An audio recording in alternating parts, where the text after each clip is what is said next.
So you can use your computer or TV and signing into your YouTube TV account at tv.youtube.com. And then after you're signing in, you want to make sure you are already purchasing the base plan of YouTube TV by going to the profile picture at the top right of your screen. And then you want to click on settings. And then here on the settings at the membership, at the base plan, you want to make sure you are having this manage option instead add option. After that, you want to go back to the home page by clicking right here on the TV at the top left of your screen. And then you want to click on the search icon at the top right of your screen. And you can search for the CW.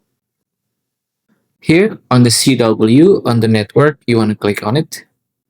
And there you go. You can watch the CW show, movie, series, or any film that you like using your smart TV. And then if you still have any question, just comment down below. And I will try my best to assist and help you guys. If you find this video useful, please consider like and subscribe.